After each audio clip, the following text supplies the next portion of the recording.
பெரியாழ்வார் யசோதை சொல்கிறாள், நீ பார்க்கடல் கடைஞ்ச சரித்திரம் உனக்கு ஞாபகம் இருக்கா? தேவர்கள்லாம் அசுரர்களிடம் தோற்று போனார்கள். மொத்த தேவலோக ராஜ்யமும் அசுரர்கள் கைக்கு வந்துடுத்து. அதனால இந்திரன் உள்ளிட்ட தேவர்கள் எல்லாம் உங்ககிட்ட பிரார்த்தனை பண்றா, மீண்டும் ராஜ்யத்தை பெறணும், என்ன வழின்னு கேட்டா, நீதானே அப்போது வழிகாட்டினாய். பெரியாழ்வார் யசோதை கிருஷ்ணனை பார்த்து சொல்றா, நீ அப்ப என்ன சொன்ன? இல்ல தேவர்களே, நீங்க ரொம்ப வலிமை இழந்து இருக்கிறீர்கள், ரொம்ப நோஞ்சானா போயிட்டு, உங்களுக்கு மீண்டும் நல்ல ஆரோக்கியமும் வலிமையும் நீண்ட ஆயுளும் கிடைக்கணும்னா அதுக்கு தேவாமிர்தம் சாப்பிடணும். அந்த தேவாமிர்தம்ங்கிறது பார்க்கடல்ல தான் இருக்கு. அதனால அசுரர்களோட கூட்டணி போட்டு மந்தரமலை என்ற மலையே மத்தாக்கி வாசுகிங்கிற பாம்பையே கயிறா சுட்டி நம்ம பார்க்கடலை கடைவோம். கடைஞ்சா அதுல இருந்து அமுதம் கிடைக்கும். அந்த அமுதத்தை சாப்பிட்டா நீங்க வலிமை பெறலாம், அதன் பின் வெற்றி பெறலாம். இப்போதைக்கு அசுரர்களை கூட்டணின்னு அழைத்துக் கொள்வோம், ஆனா அமுதவாளுக்கு கொடுக்க வேண்டாம், நான் பாத்துக்கிறேன்னு சொல்லி இத்தனை ஆலோசனையும் நீ கொடுத்தாய். இதுக்குப்பா இவ்வளவு பண்ணணும்? பெருமாள் நினைச்சாலே அனுகிரகம் பண்ணலாமேன்னா அதுக்கு என்ன பண்றது? பெருமாள் விளையாடணும்னு ஆசைப்பட்டுட்டார். தேவர்களையும் அசுரர்களையும் வச்சு விளையாடணும்னு முடிவெடுத்துட்டார். தேவர்களுக்காக பார்க்கடல் கிடைந்தாயே, அந்த தேவர்கள்லாம் உன்னையே நாடி வரக்கூடிய பக்தர்கள் கிடையாது, தங்கள் காரியம் ஆனா போதும்னு எதிர்பார்க்கக்கூடியவர்கள்.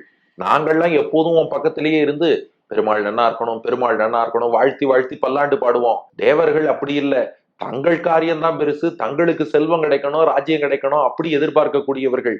நாங்கள்லாம் உன் மீது ஒரு சின்ன கீரலோ முள்ளோ கல்லோ படக்கூடாதுன்னு நினைப்போம்.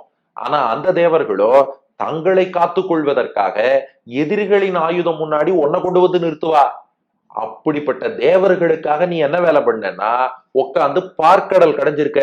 எதையோ எதிர்பார்த்து பக்தியே இல்லாமல் காரியமானா போதும்னு நினைச்சிட்டு வந்த அந்த தேவர்களுக்காக கை வலிக்க வலிக்க அவ்வளவு திருப்பார்கடலை கிடைத்தாயே, அந்த வலி தீரணும்னு ஆசைப்படுறேன். இப்ப பாருங்க பெரியாழ்வார் யசோதையின் பிரம்மாஸ்திரத்தை. அவர்களுக்காக திருப்பார்கடல் கிடைந்தாய் அல்லவா, அந்த கை எவ்வளவு வலிச்சிருக்கும்.